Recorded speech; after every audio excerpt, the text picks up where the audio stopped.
ओम नमो भगवते वासुदेवाय नमः। श्री सुखदेव जी कहते हैं, परीक्षित, भगवान श्री कृष्ण ने देखा कि माता पिता को मेरे ऐश्वर्य का, मेरे भगवत भाव का ज्ञान हो गया है, परंतु इन्हें ऐसा ज्ञान होना ठीक नहीं। इससे तो ये पुत्र स्नेह का सुख भी नहीं पा सकते। ऐसा सोचकर उन्होंने उन पर अपनी वे योग माया फैलाती जो उनके स्वजनों को मुग्ध रखकर उनकी लीला में सहायक होती है। यदुवंश शिरोमणि भगवान श्री कृष्ण बड़े भाई बलराम जी के साथ अपने माँ बाप के पास जाकर आदर पूर्वक और विनय से झुककर मेरी अम्मा, मेरे पिताजी, इन शब्दों से उन्हें प्रसन्न करते हुए कहने लगे, पिताजी, माताजी, हम आपके पुत्र हैं और आप हमारे लिए सर्वदा उत्कंठित रहे हैं। फिर भी आप हमारे बाल्य, पौगंड और किशोर अवस्था का सुख हमसे नहीं पा सके। दुर्दैववश हम लोगों को आपके पास रहने का सौभाग्य ही नहीं मिला। इसी से बालकों को माता पिता के घर में रहकर जो लाड़ प्यार का सुख मिलता है, वे हमें भी नहीं मिल सका। पिता और माता ही इस शरीर को जन्म देते हैं और इसका लालन पालन करते हैं। तब कहीं जाकर ये शरीर धर्म, अर्थ, काम अथवा मोक्ष की प्राप्ति का साधन बनता है। यदि कोई मनुष्य 100 वर्ष तक जीकर माता और पिता की सेवा करता रहे, तब भी वे उनके उपकार से उऋण नहीं हो सकता। जो पुत्र सामर्थ्य रहते भी अपने माँ बाप की शरीर और धन से सेवा नहीं करता, उसके मरने पर यमदूत उसे उसके अपने शरीर का मांस खिलाते हैं।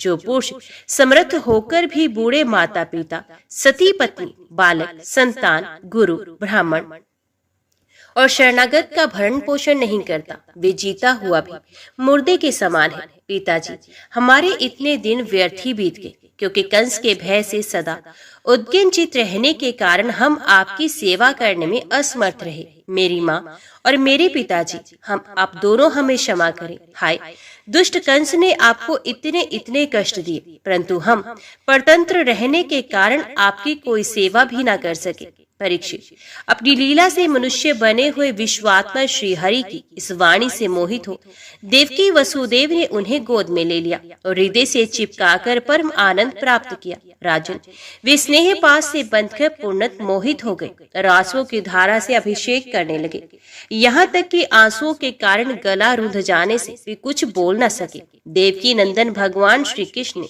इस प्रकार अपने माता पिता को सांत्वना देकर अपने नाना उग्रसेन को यदुवंशियों का राजा बना दिया और उनसे कहा, महाराज, हम आपकी प्रजा है, आप हम लोगों पर शासन कीजिए। राजा याति का शाप होने के कारण यदुवंशी राज सिंहासन पर बैठ नहीं सकते, परंतु मेरी ऐसी ही इच्छा है, इसलिए आपको दोष ना होगा। जब मैं सेवक बनकर आपकी सेवा करता रहूंगा, तब बड़े बड़े देवता भी सर झुकाकर आपको भेंट देंगे। दूसरे नरपतियों के बारे में तो कहना ही क्या। परीक्षित, भगवान श्री कृष्ण ही सारे विश्व के विधाता हैं। उन्होंने जो कंस के भय से व्याकुल होकर इधर उधर भाग गए थे, उन यदु, वृष्णि, अंधक, मधु, दशाह और कुकुर आदि वंशों में उत्पन्न सजातीय संबंधियों को ढूंढ ढूंढ कर बुलवाया। उन्हें घर से बाहर रहने में बड़ा क्लेश उठाना पड़ा था। भगवान ने उनका सत्कार किया, सांत्वना दी और उन्हें खूब धन संपत्ति देकर तृप्त किया तथा अपने अपने घरों में बसा दिया। अब सारे के सारे यदुवंशी भगवान श्री कृष्ण तथा बलराम जी के बाहुबल से सुरक्षित थे। उनकी कृपा से उन्हें किसी प्रकार की व्यथा नहीं थी, दुख नहीं था। उनके सारे मनोरथ सफल हो गए थे, ये कृतार्थ हो गए थे। अब वे अपने अपने घरों में आनंद से विहार करने लगे। भगवान श्री कृष्ण का बदन आनंद का सदन है। वे नित्य प्रफुल्लित, कभी न कुम्हलाने वाला कमल है। उसका सौंदर्य अपार है। सद्यहास और चितवन उस पर सदा नाचती रहती है। यदुवंशी दिन प्रतिदिन उसका दर्शन करके आनंद मगन रहते। मथुरा के वृद्ध पुरुष भी युवकों के समान अत्यंत बलवान और उत्साहित हो गए थे, क्योंकि वे अपने नेत्रों के दोनों से बारंबार भगवान के मुखारविंद का अमृत में मकरंद रस पान करते रहते थे। प्रिय परीक्षित, अब देवकी नंदन भगवान श्री कृष्ण और बलराम, जो दोनों ही नंद बाबा के पास आए और गले लगने के बाद उनसे कहने लगे, पिताजी, अपने और माँ यशोदा ने बड़े स्नेह और दुलार से हमारा लालन पालन किया है। इसमें कोई संदेह नहीं कि माता पिता संतान पर अपने शरीर से भी अधिक स्नेह करते हैं, जिन्हें पालन पोषण न कर सकने के कारण स्वजन संबंधियों ने त्याग दिया है। उन बालकों को जो लोग अपने पुत्र के समान लाड़ प्यार से पालते हैं वे ही वास्तव में उनके माँ बाप होते हैं। पिताजी, अब आप लोग व्रज में जाइए। इसमें संदेह नहीं कि हमारे बिना वात्सल्य स्नेह के कारण आप लोगों को बहुत दुख होगा। यहाँ के सुहृद संबंधियों को सुखी करके हम आप लोगों से मिलने के लिए आएंगे। भगवान श्री कृष्ण ने नंद बाबा और दूसरे व्रजवासियों को इस प्रकार समझा बुझाकर बड़े आदर के साथ वस्त्र, आभूषण और अनेक धातुओं के बने बर्तन आदि देकर उनका सत्कार किया। भगवान की बात सुनकर नंद बाबा ने प्रेम से अधीर होकर दोनों भाइयों को गले से लगाया और फिर नेत्रों में आंसू भरकर गोपों के साथ ब्रज के लिए प्रस्थान किया। हे राजन, इसके बाद वसुदेव जी ने अपने पुरोहित गर्गाचार्य तथा दूसरे ब्राह्मणों से दोनों पुत्रों का विधि पूर्वक द्विजाति समुचित यज्ञोपीत संस्कार करवाया। उन्हें विविध प्रकार के वस्त्र और आभूषणों से ब्राह्मणों का सत्कार करके उन्हें बहुत सी दक्षिणा तथा बछड़ों वाली गाय दी। सभी गौएं गले में सोने की माला पहने हुए थी तथा और भी बहुत से आभूषणों एवं रेशमी वस्त्रों की मालाओं से विभूषित थी।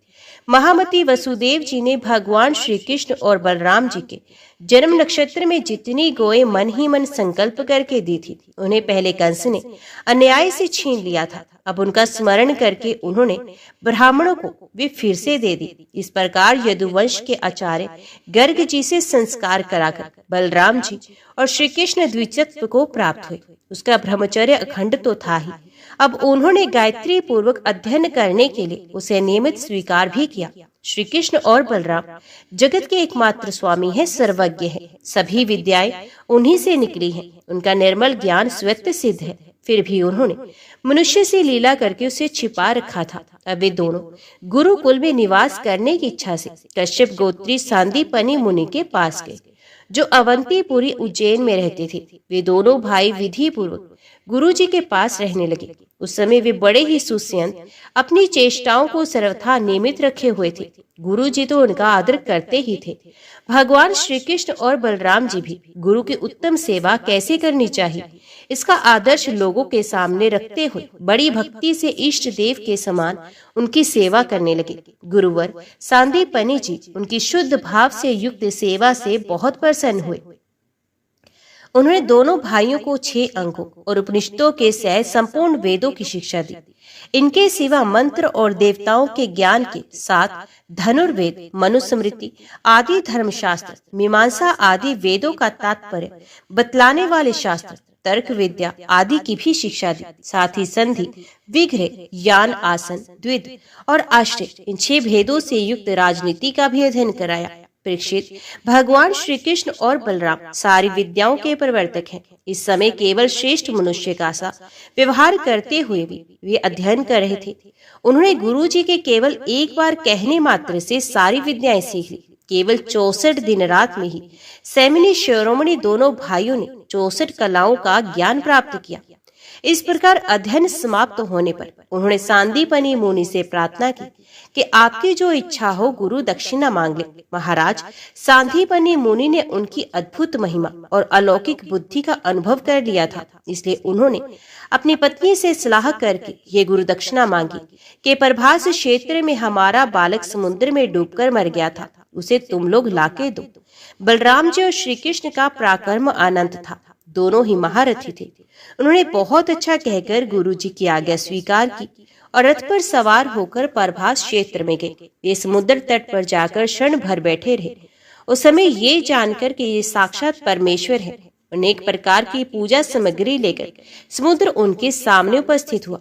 भगवान ने समुद्र से कहा, समुद्र, तुम यहाँ अपनी बड़ी बड़ी तरंगों से हमारे जिस गुरु पुत्र को बहा ले गए थे उसे लाकर शीघ्र हमें दे दो। मनुष्य वेशधारी समुद्र ने कहा, देवादिदेव श्री कृष्ण, मैंने उस बालक को नहीं लिया। मेरे जल में पंचजन नाम का एक बड़ा भारी दैत्य जाति का असुर शंख के रूप में रहता है। अवश्य ही उसी ने ये बालक चुरा लिया होगा। समुद्र की बात सुनकर भगवान तुरंत ही जल में जा घुसे और शंखासुर को मार डाला। परंतु वे बालक उसके पेट में नहीं मिला। तब उसके शरीर का शंख लेकर भगवान रथ पर चले आए। वहां से बलराम जी के साथ श्री कृष्ण ने यमराज की पूरी सैमनी में जाकर अपना शंख बजाया। शंख का शब्द सुनकर सारी प्रजा का शासन करने वाले यमराज ने उनका स्वागत सत्कार किया और भक्ति भाव से भरकर विधि पूर्वक उनकी बहुत बड़ी पूजा की। उन्होंने नम्रता से झुककर समस्त प्राणियों के हृदय में विराजमान सच्चिदानंद स्वरूप भगवान श्री कृष्ण से कहा, लीला से ही मनुष्य बने हुए सर्वव्यापक परमेश्वर, मैं आप दोनों की क्या सेवा करूं? श्री भगवान ने कहा, यमराज, यहाँ अपने कर्म बंधन के अनुसार मेरा गुरु पुत्र लाया गया है, तो मेरी आज्ञा स्वीकार करो और उसके कर्म पर ध्यान ना देकर उसे मेरे पास ले आओ। यमराज ने जो आज्ञा कहकर भगवान का आदेश स्वीकार किया और उनका गुरु पुत्र ला दिया। तब यदुवंश शिरोमणि भगवान श्री कृष्ण और बलराम जी उस बालक को लेकर उज्जैन लौट आए और उसे अपने गुरुदेव को सौंपकर कहा कि आप और जो कुछ चाहे मांग ले।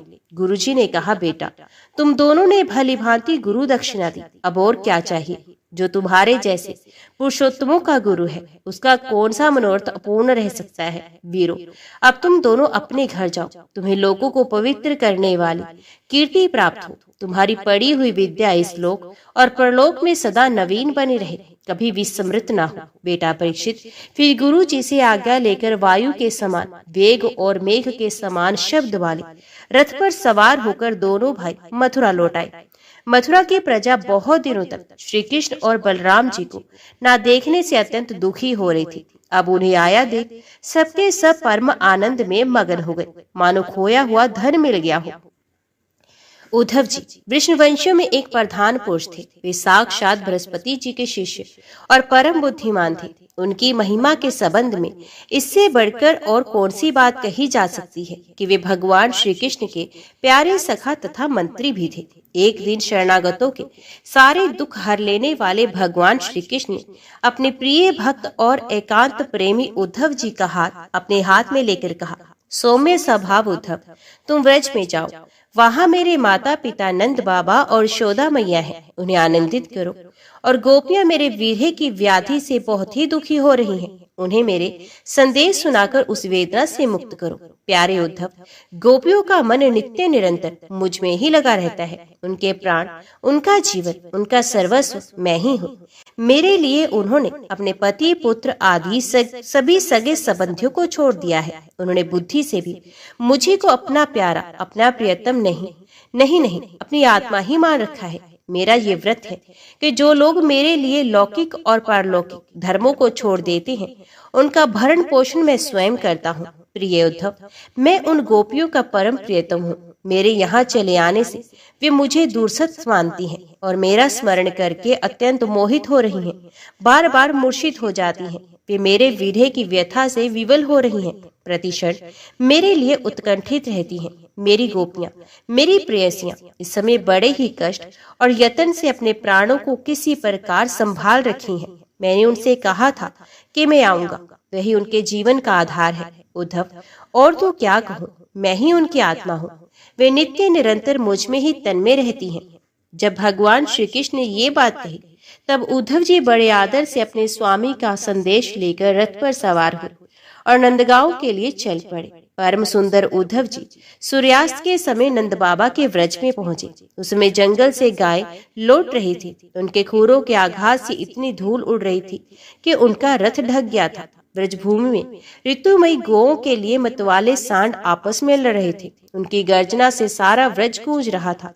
थोड़े दिनों की ब्याई हुई गौएं अपने थनों के भारी भार से दबी होने पर भी अपने अपने बछड़ों की ओर दौड़ रही थी। सफेद रंग के बछड़े इधर उधर उछल कूद मचाते हुए बहुत ही भले मालूम होते थे। गाय दूहने की धर धर ध्वनि से, बांसुरी की मधुर टेर से भी ब्रज की अपूर्व शोभा हो रही थी। गोपी और गो सुंदर सुंदर वस्त्र तथा गहनों से सज धज कर श्री कृष्ण तथा बलराम जी के मंगलमय चरित्रों का गान कर रहे थे और इस प्रकार व्रज की शोभा और भी बढ़ गई। गोपों के घरों में अग्नि, सूर्य, अतिथि, गो, ब्राह्मण और देवता, पितरों की पूजा थी। धूप की सुगंध चारों ओर फैल रही थी और दीपक चकमगा रहे थे। उन घरों को पुष्पों से सजाया गया था। ऐसे मनोहर ग्रहों से सारा व्रज और भी मनोरम हो रहा था। चारों ओर वन पंक्तियां फूलों से लद रही थी। पक्षी चहक रहे थे और भोरे गुंजार कर रहे थे। वहां जल और स्थल दोनों ही कमलों के वन से शोभायमान थे और हंस, बत्तख आदि पक्षी वन में विहार कर रहे थे। जब भगवान श्री कृष्ण के प्यारे अनुचर उद्धव जी व्रज में आए, तब उनसे मिलकर नंद बाबा बहुत ही प्रसन्न हुए। उन्होंने उद्धव जी को गले लगाकर उनका वैसे ही सम्मान किया मानो स्वयं भगवान श्री कृष्ण ही आ गए हों। समय पर उत्तम अन्न का भोजन कराया और जब वे आराम से पलंग पर बैठ गए, सेवकों ने पांव दबाकर पंखा झलकर उनकी थकावट दूर कर दी। तब नंद बाबा ने पूछा, परम भाग्यवान उद्धव जी, अब हमारे सखा वसुदेव जी जेल से छूट गए हैं। उनके आत्मीय स्वजन तथा पुत्र आदि उनके साथ हैं। इस समय वे कुशल से तो है ना। ये बड़े सौभाग्य की बात है कि अपने पापों के फलस्वरूप पापी कंस अपने अनुयायियों के साथ मारा गया, क्योंकि स्वभाव से ही धार्मिक परम साधु यदुवंशियों से ही सदा द्वेष करता था। अच्छा उद्धव जी, श्री कृष्ण कभी हम लोगों की याद करते हैं। ये उनकी माँ है, स्वजन संबंधी है, सखा है, गोप है। उन्हीं को अपना स्वामी और सर्वस्व मानने वाला ये व्रज है। उन्हीं की गोएं वृंदावन और ये गिरिराज है। क्या वे कभी इनका स्मरण करते हैं? आप ये भी बताइए कि हमारे गोविंद अपने सुहृद बांधवों को देखने के लिए एक बार भी यहाँ आएंगे क्या?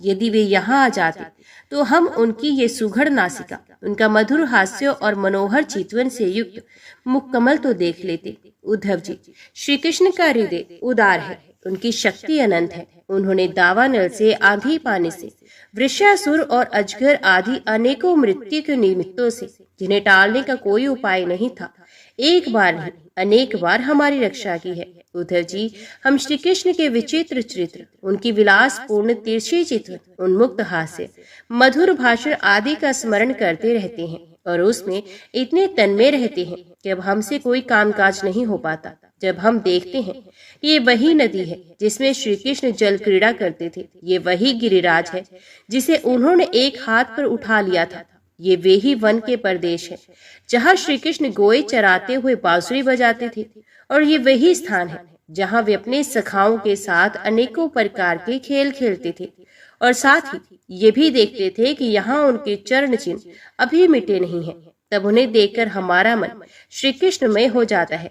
इसमें संदेह नहीं कि मैं श्री कृष्ण और बलराम को देव शिरोमणि मानता हूँ और ये भी मानता हूँ कि देवताओं का कोई बहुत बड़ा प्रयोजन सिद्ध करने के लिए ही यहाँ आए हुए हैं। स्वयं भगवान गर्गाचार्य जी ने मुझसे ऐसा ही कहा था। जैसे सिंह बिना किसी परिश्रम के पशुओं को मार डालता है, वैसे ही उन्होंने खेल ही खेल में 10,000 हाथियों का बल रखने वाले कंस, उसके दोनों अजय पहलवानों और महान बलशाली गजराज कुवल यापिड़ को मार डाला।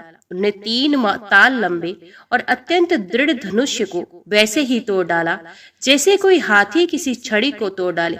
हमारे प्यारे श्री कृष्ण ने एक हाथ से 7 दिनों तक गिरिराज को उठाए रखा था। यही सबके देखते देखते खेल खेल में उन्होंने प्रलंब, धेनुक, अरिष्ट, तृणाव्रत और बंक आदि बड़े बड़े दैत्यों को मार डाला, जिन्होंने समस्त देवता और असुरों पर विजय प्राप्त की थी। परीक्षित, नंद बाबा का हृदय यूं ही भगवान श्री कृष्ण के अनुराग रंग में रंगा हुआ था। जब इस प्रकार वे उनकी लीलाओं का एक एक करके स्मरण करने लगे, तब तो उनमें प्रेम की बाढ़ ही आ गई। वे विवल हो गए और मिलने की अत्यंत उत्कंठा होने के कारण उनका गला रुंध गया। वे चुप हो गए। यशोदा रानी भी वहीं बैठकर नंद बाबा की बातें सुन रही थी।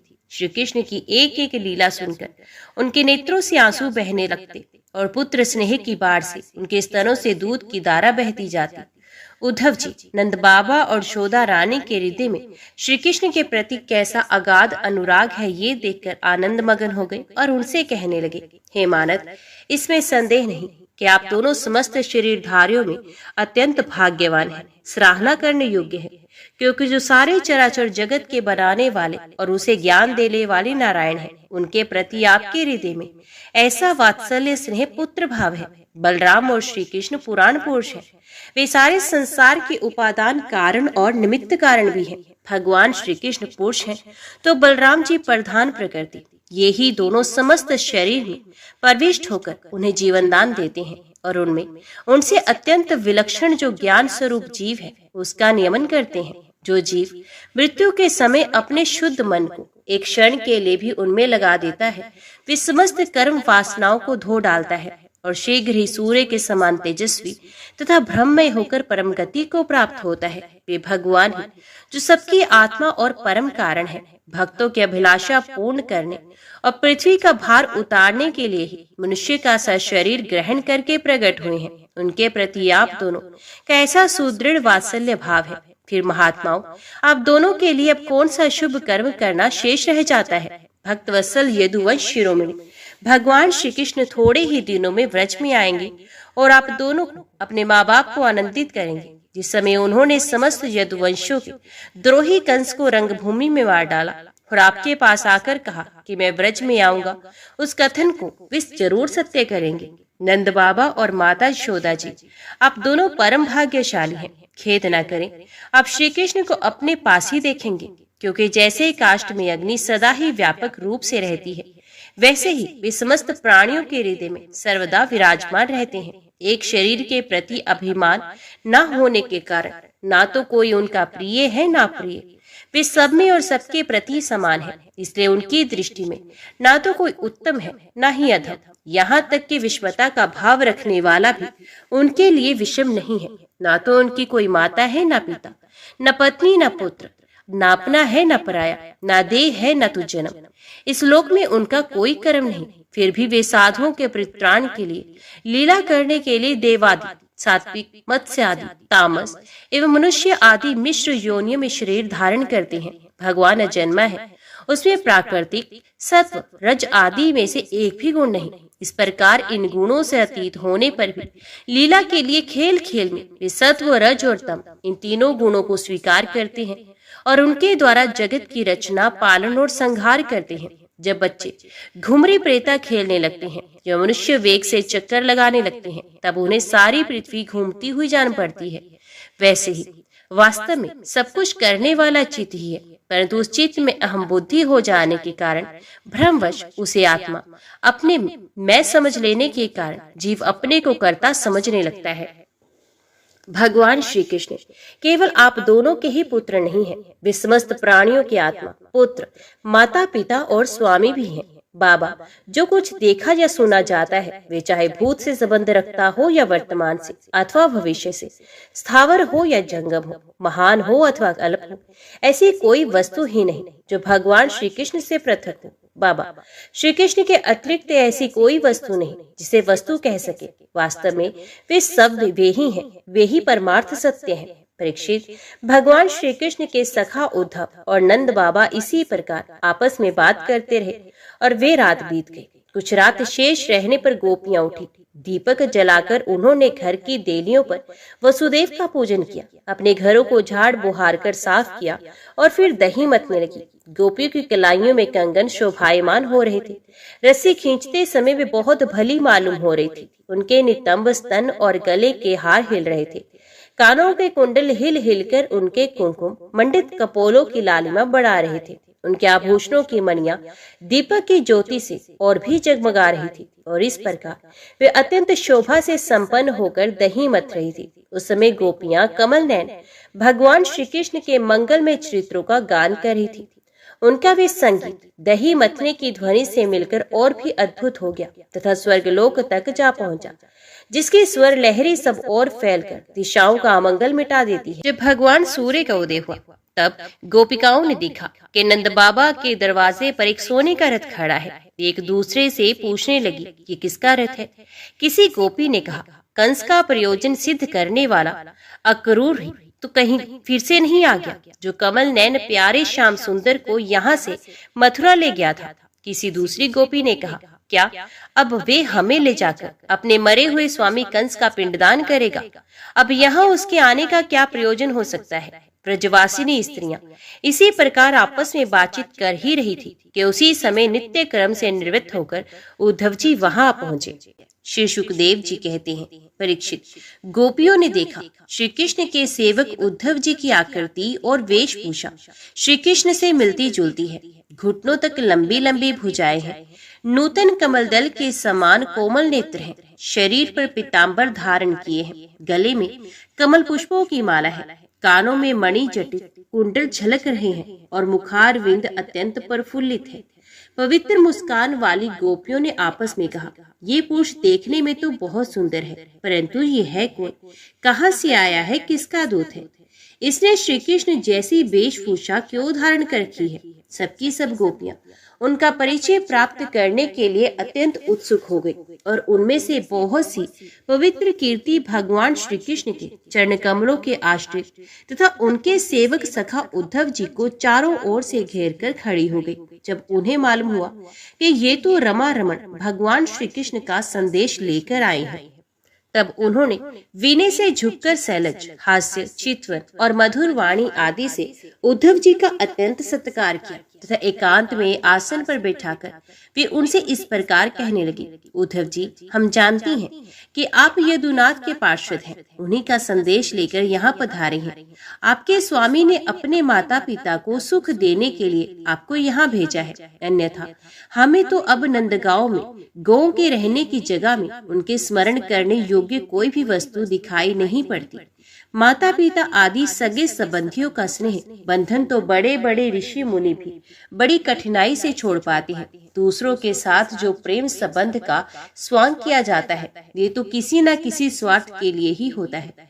भोरों का पुष्पों से और पुरुषों का स्त्रियों से ऐसा ही स्वार्थ का प्रेम संबंध होता है। जब वैश्या समझती है कि मेरे यहाँ आने वाले के पास धन नहीं, तब वे उसे दूर भगा देती है। जब प्रजा देखती है कि ये राजा हमारी रक्षा नहीं कर सकता, तब वे उसका साथ छोड़ देती है। अध्ययन समाप्त हो जाने पर कितने शिष्य अपने आचार्यों की सेवा करते हैं। यज्ञ की दक्षिणा मिली कि ऋत्विज लोग चलते बने। जब वृक्ष पर फल नहीं रहते, तब पक्षीगण वहां से बिना कुछ सोचे विचारे उड़ जाते हैं। भोजन कर लेने के बाद अतिथि लोग भी गृहस्थ की ओर देखते हैं।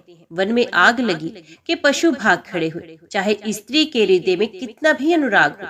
जार पुरुष अपना काम बना लेने के बाद उलटकर भी तो नहीं देखता। परीक्षित, गोपियों के मन, वाणी और शरीर श्री कृष्ण में ही तल्लीन थे। जब भगवान श्री कृष्ण के दूत बनकर उद्धव जी व्रज में आए, तब वे उनसे इस प्रकार कहते कहते भूल ही गई कि कौन सी बात किस तरह किसके सामने कहनी चाहिए। भगवान श्री कृष्ण ने बचपन से लेकर किशोर अवस्था तक जितनी भी लीलाएं की थी, उन सबकी याद कर करके गोपियां उनका गान करने लगी। वे आत्म विस्मृत होकर स्त्री सुलभ लज्जा को भी भूल गई और फूट फूट कर रोने लगी। एक गोपी को उसमें स्मरण हो रहा था कि भगवान श्री कृष्ण के मिलन की लीला का।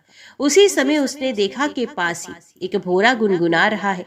उसने ऐसा समझा मानो मुझे रूठी हुई समझकर श्री कृष्ण ने मनाने के लिए दूध भेजा है। ये गोपी भोरे से इस प्रकार कहने लगी, रे मधु, तू कपटी का सखा है, इसलिए तू भी कपटी है। तू हमारे पैरों को मत छू, झूठे प्रणाम करके हमसे अनुन्य विनय मत कर। हम देख रही हैं कि श्री कृष्ण की जो वनमाला हमारी सोतों के वक्षस्थल के स्पर्श से मसली हुई है, उसका पीला पीला कुमकुम तेरी मूछों पर भी लगा है। तू स्वयं भी तो किसी कुसुम से प्रेम नहीं करता, यहाँ से वहाँ उड़ा करता है। जैसे तेरे स्वामी वैसा ही तू। मधुपति श्री कृष्ण मथुरा की माननी नायिकाओं को मनाया करे। उनका ये कुमकुम रूप कृपा प्रसाद जो यदुवंशियों की सभा में उपहास करने योग्य है, अपने ही पास रखें। उसे तेरे द्वारा यहाँ भेजने की क्या आवश्यकता है? जैसे तू काला है, वैसे ही वे भी हैं। तू भी पुष्पों का रस लेकर उड़ जाता है, वैसे ही वे भी निकल गए। उन्होंने हमें केवल एक बार, हाँ ऐसा ही लगता है, केवल एक बार अपनी तनिक सी मोहिनी और परम मादक अधर सुधा पिलाई थी, और फिर हम भोली भाली गोपियों को छोड़कर वे यहाँ से चले गए। पता नहीं सुकुमारी लक्ष्मी उनके चरण कमलों की सेवा कैसे करती रहती हैं। अवश्य ही वे शैल शबीले श्री कृष्ण की चिकड़ी चुपड़ी बातों में आ गई होंगी। चित्त चोर ने उनका भी चित्त चुरा लिया होगा। अरे भ्रमर, हम वनवासी नहीं हैं, हमारे तो घर द्वार भी नहीं है। तू हम लोगों के सामने यदुवंश शिरोमणि श्री कृष्ण का बहुत सा गुणगान क्यों कर रहा है? ये सब भला हम लोगों को मनाने के लिए ही तो है, परंतु नहीं, वे हमारे लिए कोई नए नहीं है। हमारे लिए जाने पहचाने बिल्कुल पुराने हैं। तेरी चापलूसी हमारे पास नहीं चलेगी। तू जा, यहाँ से चला जा, और जिनके साथ सदा विजयी रहती है उन श्री कृष्ण की मधुर पुरवासिनी सखियों के सामने जाकर उनका गुणगान कर। वे नहीं हैं, उनकी लीलाएं कम जानती हैं। और इस समय वे उनकी प्यारी हैं। उनके हृदय की पीड़ा उन्होंने मिटा दी है। वे तेरी प्रार्थना स्वीकार करेंगी, तेरी चापलूसी से प्रसन्न होकर तुझे मुंह मांगा वस्तु देंगी। भोरे, वे हमारे लिए छटपटा रहे हैं, ऐसा तू क्यों कहता है? उनकी कपट भरी मनोहर मुस्कान और बाहों के इशारे से जो वश में ना हो जाए, उनके पास दौड़ी ना आए, ऐसी कौन सी स्त्रियां हैं? अरे अनजान, स्वर्ग में, पाताल में और पृथ्वी में ऐसी एक भी स्त्री नहीं। औरों की तो बात ही क्या, स्वयं लक्ष्मी जी भी उनके चरण रज की सेवा किया करती हैं। फिर हम श्री कृष्ण के लिए किस गिनती में हैं? परंतु तू उनके पास जाकर कहना कि तुम्हारा नाम तो उत्तम श्लोक है, अच्छे अच्छे लोग तुम्हारी कीर्ति का गान करते हैं, परंतु इसकी सार्थकता तो इसी में है कि तुम दीनों पर दया करो, नहीं तो कृष्ण तुम्हारा उत्तम श्लोक नाम झूठा पड़ जाता है। अरे मधुकर, देख, तू मेरे पैर पर सिर मत टेक। मैं जानती हूँ कि तू अनुन्य विनय करने में, क्षमा याचना करने में बड़ा निपुण है। मालूम होता है कि तू श्री कृष्ण से ही यही सीख कर आया है कि रूठे हुए को मनाने के लिए दूत को, संदेश वाहक को कितनी चाटुकारिता करनी चाहिए। परंतु समझ ले कि यहाँ तेरी दाल नहीं गलने वाली। देख, हमने श्री कृष्ण के लिए ही अपने पति, पुत्र और दूसरे लोगों को छोड़ दिया, परंतु उनमें तनिक भी कृतज्ञता नहीं। वे ऐसे निर्मोही निकले कि हमें छोड़कर चलते बने। अब तू ही बता, ऐसे अकृतज्ञ के साथ हम क्या संधि करें? क्या तू अब भी चाहता है कि उन पर विश्वास करना चाहिए? अरे मधु, जब वे राम बने थे तब उन्होंने कपिराज बाली को व्याध के समान छिपकर बड़ी निर्दयता से मारा था। बेचारी शूर्पणखा कामवश उनके पास आई थी, परंतु उन्होंने अपनी स्त्री के वश में होकर उस बेचारी के नाक कान काट डाले और इस प्रकार उसे कुरूप बना दिया। ब्राह्मण के घर वामन के रूप में जन्म लेकर उन्होंने क्या किया? बलि ने तो उनकी पूजा की, उनकी मुहमांगी वस्तु दी और उन्होंने उसकी पूजा ग्रहण करके भी उसे वरुण पाश में बांधकर पाताल में डाल दिया। ठीक वैसे ही जैसे कौआ बलि खाकर भी बलि देने वाले को अपने अनन्य साथियों के साथ मिलकर घेर लेता है और परेशान करता है। अच्छा, तो अब जाने दे, हमें श्री कृष्ण से क्या, किसी भी काली वस्तु के साथ मित्रता से कोई प्रयोजन नहीं। परंतु यदि तो ये कहे कि जब ऐसा है तो तुम लोग उनकी चर्चा क्यों करती हो, तो भ्रमर, हम सच कहती हैं, एक बार जिसे उसका चस्का लग जाता है उसे छोड़ नहीं सकता। ऐसी दशा में हम चाहने पर भी उनकी चर्चा नहीं छोड़ सकती। श्री कृष्ण की लीला रूप कर्ण अमृत के एक कण का भी जो स्वादन कर लेता है, उसके राग, द्वेष, सुख, दुख आदि द्वंद छूट जाते हैं। यहाँ तक कि बहुत से लोग तो अपने दुख से सनी हुई घर गृहस्थी छोड़कर अकिंचन हो जाते हैं, अपने पास कुछ भी संग्रह परिग्रह नहीं रखते और पक्षियों की तरह चुन चुन कर भीख मांगकर अपना पेट भरते हैं, दीन दुनिया से जाते रहते हैं, फिर भी श्री कृष्ण की लीला कथा छोड़ नहीं पाते। वास्तव में उसका रस, उसका चस्का ऐसा ही है। यदि दशा हमारी हो वैसे जैसे कृष्ण सार मृग की पत्नी भोली भाली हरनिया व्याध के सुमधुर गान का विश्वास कर लेती हैं और उसके जाल में फंसकर मारी जाती हैं, वैसे ही हम भोली भाली गोपियां भी उस छलिया कृष्ण की कपट भरी मीठी मीठी बातों में आकर उन्हें सत्य के समान मान बैठी और उनके नख स्पर्श से होने वाली काम व्याधि का बार बार अनुभव करती रही। इसलिए श्री कृष्ण के दूत भोरे, अब इस विषय में तू और कुछ मत कह, तुझे कहना ही है तो कुछ दूसरी बात कह। हमारे प्रियतम के प्यारे सखा, जान पड़ता है कि तुम एक बार उधर जाकर फिर लौट आए हो। अवश्य ही हमारे प्रियतम ने मनाने के लिए तुम्हें यहाँ भेजा होगा। प्रिय भ्रमर, तुम सब प्रकार से हमारे माननीय हो, कहो तुम्हारी क्या इच्छा है? हमसे जो चाहो सो मांग लो। अच्छा, तुम सच बताओ, क्या हमें वहाँ ले चलना चाहती हो? अजी, उनके पास जाकर लौटना बड़ा कठिन है। हम तो उनके पास जा चुकी है, परंतु तुम हमें वहाँ ले जाकर करोगे क्या? प्यारे भ्रमर, उनके साथ उनके वक्ष स्थल पर तो उनकी प्यारी पत्नी लक्ष्मी जी सदा रहती है ना, तब वहाँ हमारा निर्वाह कैसे होगा? अच्छा, हमारे प्रियतम के प्यारे दूत मधुकर, हमें ये बतलाओ कि आर्य पुत्र भगवान श्री कृष्ण गुरुकुल से लौटकर मधुपुरी में अब सुख से तो है ना? क्या वे कभी नंद बाबा, यशोदा रानी, यहाँ के घर, सगे संबंधी, ग्वाल बालों को याद करते हैं? और क्या हम दासियों की भी कोई बात कभी चलाते हैं? प्यारे भ्रमर, हमें ये भी बतलाओ कि कभी वे अपनी अगर के समय दिव्य सुगंध से युक्त भुजा हमारे सर पर रखेंगे? क्या हमारे जीवन में कभी ऐसा शुभ अवसर भी आएगा? श्री सुखदेव जी कहते हैं, परीक्षित, गोपियां भगवान श्री कृष्ण के दर्शन के लिए अत्यंत उत्सुक ललायित हो रही थी, उनके लिए तड़प रही थी। उनके बातें सुनकर उद्धव जी ने उन्हें उनके प्रियतम का संदेश सुनाकर सांत्वना देते हुए इस प्रकार कहा। उद्धव जी ने कहा, अहो गोपियों, तुम कृत्य कृत्य हो, तुम्हारा जीवन सफल है। देवियों, तुम सारे संसार के लिए पूजनीय हो, क्योंकि तुम लोगों ने इस प्रकार भगवान श्री कृष्ण को अपना हृदय, अपना सर्वस्व समर्पित कर दिया है। दान, व्रत, तप, होम, जप, वेदाध्ययन, ध्यान, धारणा, समाधि और कल्याण के अन्य विविध साधनों के द्वारा भगवान की भक्ति प्राप्त हो, यही प्रयत्न किया जाता है। ये बड़े सौभाग्य की बात है कि तुम लोगों ने पवित्र कीर्ति भगवान श्री कृष्ण के प्रति वही सर्वोत्तम प्रेम भक्ति प्राप्त की है और उसी का आदर्श स्थापित भी किया है, जो बड़े बड़े ऋषि मुनियों के लिए भी अत्यंत दुर्लभ है। सचमुच ये कितने सौभाग्य की बात है कि तुमने अपने पुत्र, पति, देह, स्वजन और घरों को छोड़कर पुरुषोत्तम भगवान श्री कृष्ण को, जो सबके परम पति हैं, पति के रूप में वर्ण किया है। महाभाग्यवती गोपियों, भगवान श्री कृष्ण के वियोग से तुमने उन इंद्रियातीत परमात्मा के प्रति ये भाव प्राप्त कर लिया है, जो सभी वस्तुओं के रूप में उनका दर्शन कराता है। तुम लोगों का वे भाव मेरे सामने भी प्रकट हुआ कि मेरे ऊपर तुम देवियों की बड़ी ही दया है। मैं अपने स्वामी का गुप्त काम करने वाला दूत हूँ। तुम्हारे प्रियतम भगवान श्री कृष्ण ने तुम लोगों को परम सुख देने के लिए ये प्रिय संदेश भेजा है। कल्याणियों, वही लेकर मैं तुम लोगों के पास आया हूँ, अब उसे सुनो। भगवान श्री कृष्ण ने कहा है, मैं सबका उपादान कारण होने से सबकी आत्मा हूँ, सब में अनुगत हूँ, इसलिए मुझसे कभी भी तुम्हारा वियोग नहीं हो सकता।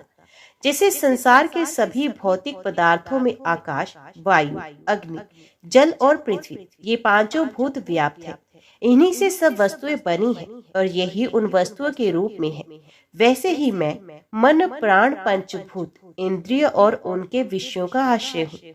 वे मुझ में है, मैं उनमें हूँ, और सच पूछो तो मैं ही उनके रूप में प्रकट हो रहा हूँ। मैं ही अपनी माया के द्वारा भूत, इंद्रिय और उनके विषयों के रूप में होकर उनका आश्रय बन जाता हूँ तथा स्वयं निमित्त भी बनकर अपने आप को ही रचता हूँ, पालता हूँ और समेट लेता हूँ। आत्मा माया और माया के कार्यों से पृथक है। वे विशुद्ध ज्ञान स्वरूप जड़ प्रकृति, अनेक जीव तथा अपने ही आवंतन भेदों से रही सर्वथा शुद्ध है। कोई भी गुण उसका स्पर्श नहीं कर पाते। माया की तीन वृत्तियां हैं, सुषुप्ति, स्वप्न और जागृत। इनके द्वारा वही अखंड अनंत बोध स्वरूप आत्मा कभी प्राज्ञ तो कभी तेजस और कभी विश्व रूप से प्रतीत होती है।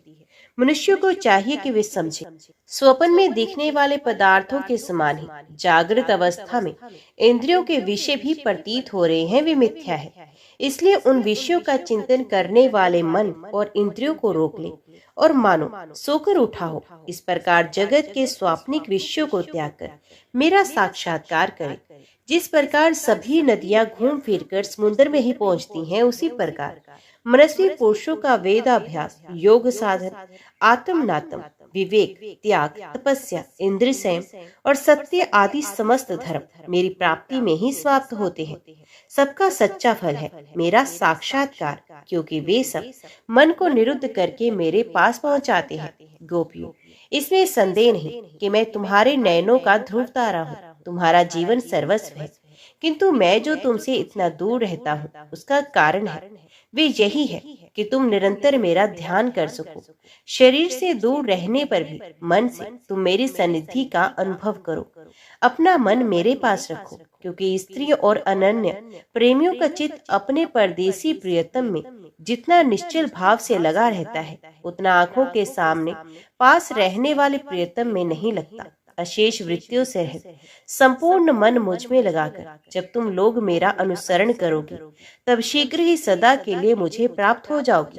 कल्याणी, जिस समय मैंने वृंदावन में शारदीय पूर्णिमा की रात्रि में रास क्रीड़ा की थी, उस समय जो गोपियां स्वजनों के रोक लेने से व्रज में ही रह गई, मेरे साथ रास विहार में सम्मिलित नहीं हो सकी। वे मेरी लीलाओं का स्मरण करने से ही मुझे प्राप्त हो गई थी। तुम्हें भी मैं मिलूंगा अवश्य, निराश होने की कोई बात नहीं। श्री सुखदेव जी कहते हैं, परीक्षित, अपने प्रियतम श्री कृष्ण का संदेशा सुनकर गोपियों को बड़ा आनंद हुआ। उनके संदेश से उन्हें श्री कृष्ण के स्वरूप और एक एक लीला की याद आने लगी। गोपियों ने कहा, उद्धव जी, ये बड़े सौभाग्य की और आनंद की बात है कि यदुवंशियों को सताने वाला पापी कंस अपने अनुयायियों के साथ मारा गया। ये भी कम आनंद की बात नहीं कि श्री कृष्ण के बंधु बांधव और गुरुजनों के सारे मनोरथ पूर्ण हो गए तथा अब हमारे प्यारे श्याम सुंदर उनके साथ सकुशल निवास कर रहे हैं। किंतु उद्धव जी, एक बात आप हमें बताइए, जिस प्रकार हम अपनी प्रेम भरी लजीली मुस्कान और उन्मुक्त चितवन से उनकी पूजा करती हैं और वे भी हमसे प्यार करते थे, उसी प्रकार मथुरा की स्त्रियों से भी प्रेम करते हैं या नहीं? तब दूसरी गोपी बोल उठी, अरे सखी, हमारे प्यारे श्याम सुंदर तो प्रेम की मोहिनी कला के विशेषज्ञ हैं। सभी श्रेष्ठ स्त्रियां उनसे प्यार करती हैं। फिर भला जब नगर की स्त्रियां उनसे मीठी मीठी बातें करेंगी और हाव भाव से उनकी ओर देखेंगी, तब वे उन पर क्यों ना रिझेंगे? दूसरी गोपियां बोली, साधु, आप ये तो बताइए कि जब कभी नागरी नारियों की मंडली में कोई बात चलती है और हमारे प्यारे स्वच्छंद रूप से बिना किसी संकोच के जब प्रेम की बातें करने लगते हैं, तब क्या कभी प्रसंगवश हम गवार ग्वालिनों को भी याद करते हैं? कुछ गोपियों ने कहा, उद्धव जी, क्या कभी श्री कृष्ण उन रात्रियों का स्मरण करते हैं जब कुमुदनी तथा कुंद के पुष्प खिले हुए थे, चारों ओर चांदनी छिटक रही थी और वृंदावन अत्यंत रमणीय हो रहा था? उन रात्रियों में ही उन्होंने रास मंडल बनाकर हम लोगों के साथ नृत्य किया था। कितनी सुंदर थी वे रासलीला। उस समय हम लोगों के पैरों की नूपुर रुनझुन रुनझुन बज रहे थे। हम सब सखियां उन्हीं की सुंदर सुंदर लीलाओं का गान कर रही थी और वे हमारे साथ नाना प्रकार के विहार कर रहे थे। कुछ दूसरी गोपियां बोल उठी, उद्धव जी, हम सब तो उन्हीं के विरह को आग से जल रही हैं। देवराज इंद्र जैसे जल बरसाकर वन को हरा भरा कर देते हैं, उसी प्रकार क्या कभी श्री कृष्ण भी अपने कर स्पर्श आदि से हमें जीवन दान देने के लिए यहाँ आएंगे? तब एक गोपी ने कहा, अरे सखी, अब तो उन्होंने शत्रुओं को मारकर राज्य पा लिया है, जिसे देखो वही उनका सुहृद बना फिरता है। अब बड़े बड़े नरपतियों की कुमारियों से विवाह करेंगे, उनके साथ आनंद पूर्वक रहेंगे। यहाँ हम ग्वारणों के पास क्यों आएंगे? दूसरी गोपी ने कहा, नहीं सखी, महात्मा श्री कृष्ण जो स्वयं लक्ष्मीपति हैं, उनकी सारी कामनाएं पूर्ण ही हैं। वे कृत्य कृत्य हैं। हम वनवासिनी ग्वालिनों अथवा दूसरी राजकुमारियों से उनका कोई प्रयोजन नहीं। हम लोगों के बिना उनका कौन सा काम अटक रहा है? देखो, वैश्या होने पर भी पिंगला ने क्या ठीक ही कहा है, संसार में किसी की आशा न रखना ही सबसे बड़ा सुख है। ये बात हम जानती हैं, फिर भी हम भगवान श्री कृष्ण के लौटने की आशा छोड़ने में असमर्थ हैं। उनके शुभ आगमन की आशा ही तो हमारा जीवन है। हमारे प्यारे श्याम सुंदर ने, जिनकी कीर्ति का गान बड़े बड़े महात्मा करते रहते हैं, हमसे एकांत में जो मीठी मीठी प्रेम की बातें की हैं, उन्हें छोड़ने का, भुलाने का उत्साह भी हम कैसे कर सकती हैं? देखो तो, उनकी इच्छा ना होने पर भी स्वयं लक्ष्मी जी उनके चरणों से लिपटी रहती हैं। एक क्षण के लिए भी उनका अंग संग छोड़कर कहीं नहीं जाती। उद्धव जी, ये वही नदी है जिसमें वे विहार करते थे। ये वही पर्वत है जिसके शिखर पर चढ़कर बांसुरी बजाते थे। ये वही वन है जिसमें वे रात्रि के समय रास लीला करते थे। और ये वही गोए हैं जिनको चराने के लिए वे सुबह शाम हम लोगों को देखते हुए जाते थे। और ये ठीक वैसी ही बंसी की तान हमारे कानों में गूंजती रहती है जैसे वे अपने अधरों के संयोग से छेड़ा करते थे। बलराम जी के साथ श्री कृष्ण ने इन सभी का सेवन किया है। यहाँ का एक एक प्रदेश, एक एक धूलिकण उनके परम सुंदर चरण कमलों से चिन्हित है। इन्हें जब जब हम देखती हैं, सुनती हैं, दिन भर ये तो करती रहती हैं। तब तक वे हमारे प्यारे श्याम सुंदर नंद नंदन को हमारे नेत्रों के सामने लाकर रख देते हैं। उद्धव जी, हम किसी भी प्रकार मरकर भी उन्हें भूल नहीं सकती। उनके वे हंस किसी सुंदर चाल, उन्मुक्त हास्य, विलासपूर्ण चितवन और मधुमय वाणी, आह, उन सब ने हमारा चित्त चुरा लिया है। हमारा मन हमारे वश में नहीं है। अब हम उन्हें भूले तो किस तरह। हमारे प्यारे श्री कृष्ण, तुम ही हमारे जीवन के स्वामी हो, सर्वस्व हो। प्यारे, तुम लक्ष्मी नाथ हो तो क्या हुआ, हमारे लिए तो व्रजनाथ ही हो। हम व्रज गोपियों के एकमात्र तुम ही सच्चे स्वामी हो। श्याम सुंदर, तुमने बार बार हमारी व्यथा मिटाई है, हमारे संकट काटे हैं। गोविंद, तुम गोओं से बहुत प्रेम करती हो, क्या हम गोए नहीं हैं? तुम्हारा ये सारा गोकुल जिसमें गवाल बाल माता पिता गोए और हम गोपियां सब कोई हैं, दुख के अपार सागर में डूब रहा है। तुम इसे बचाओ, आओ हमारी रक्षा करो। प्रिय परीक्षित, भगवान श्री कृष्ण का प्रिय संदेश सुनकर गोपियों के विरह व्यथा शांत हो गई थी। वे इंद्रियातीत भगवान श्री कृष्ण को अपनी आत्मा के रूप में सर्वत्र स्थित समझ चुकी थी। अब वे बड़े प्रेम और आदर से उद्धव जी का सत्कार करने लगी। उद्धव जी गोपियों की विरह व्यथा मिटाने के लिए कई महीनों तक वहीं रहे। वे भगवान श्री कृष्ण की अनेकों लीलाएं और बातें सुना सुनाकर ब्रजवासियों को आनंदित करते रहते। नंद बाबा के व्रज में जितने दिनों तक उद्धव जी रहे, उतने दिनों तक भगवान श्री कृष्ण की लीला की चर्चा होते रहने के कारण ब्रजवासियों को ऐसा जान पड़ा मानो अभी एक ही क्षण हुआ हो। भगवान के परम प्रेमी भक्त उद्धव जी कभी नदी तट पर जाते, कभी वनों में विहरते और कभी गिरिराज की घाटियों में विचरते, कभी रंग बिरंगे फूलों से लदे हुए वृक्षों में ही रम जाते। और यहाँ भगवान श्री कृष्ण ने कौन सी लीला की है, ये पूछ पूछ कर व्रजवासियों को भगवान श्री कृष्ण और लीला के स्मरण में तन्मय कर देते। उद्धव जी ने व्रज में रहकर गोपियों की इस प्रकार प्रेम विकलता तथा और भी बहुत सी प्रेम चेष्टाएं देखी। उनके इस प्रकार श्री कृष्ण में तन्मयता देखकर वे प्रेम और आनंद से भर गए। अब वे गोपियों को नमस्कार करते हुए इस प्रकार गान करने लगे, इस पृथ्वी पर केवल इन गोपियों का ही शरीर धारण करना श्रेष्ठ एवं सफल है, क्योंकि ये सर्वात्मा भगवान श्री कृष्ण के परम प्रेम दिव्य महाभाव में स्थित हो गई है। प्रेम की ये ऊंची से ऊंची स्थिति संसार के भय से मुमुक्षु जनों के लिए ही नहीं, अपितु बड़े बड़े मुनियों, मुक्त पुरुषों तथा हम भक्त जनों के लिए भी अभी वांछनीय ही है। हमें इसकी प्राप्ति नहीं हो सकी। सत्य है, जिन्हें भगवान श्री कृष्ण की लीला कथा के रस का चस्का लग गया है, उन्हें कुलीनता की, द्विजाति समुचित संसार की और बड़े बड़े यज्ञ याज्ञों की दीक्षित होने की क्या आवश्यकता। अथवा यदि भगवान की कथा का रस नहीं मिला, उसमें रुचि नहीं हुई, तो अनेक महाकल्पों तक बार बार ब्रह्मा होने से ही क्या लाभ। कहा ये वंचरी आचार ज्ञान और जाति से ही गांव की गवार ग्वालिने, और कहा सच्चिदानंद घन भगवान श्री कृष्ण में ये अनन्य प्रेम। अहो धन्य है, धन्य है। इससे सिद्ध होता है कि कोई भगवान के स्वरूप और रहस्य को ना जानकर भी उनसे प्रेम करे, उनका भजन करे, तो वे स्वयं अपनी शक्ति से, अपनी कृपा से उनका परम कल्याण कर देते हैं। ठीक वैसे ही जैसे कोई अनजाने में भी अमृत पी ले, तो वे अपनी वस्तु शक्ति ही पीने वाले को अमर बना देते हैं। भगवान श्री कृष्ण ने रास उत्सव के समय इन व्रज गोपियों के गले में वहां डाल डालकर इनके मनोरथ पूर्ण किए। इन्हें भगवान ने जिस कृपा प्रसाद का वितरण किया, इन्हें जैसा प्रेम दान किया, वैसा भगवान की परम प्रेमवती नित्य संगनी वक्षस्थल पर विराजमान लक्ष्मी जी को भी नहीं प्राप्त हुआ। कमल किसी सुगंध और कांति से युक्त देवांगनाओं को भी नहीं मिला, फिर दूसरी स्त्रियों की तो बात ही क्या करें।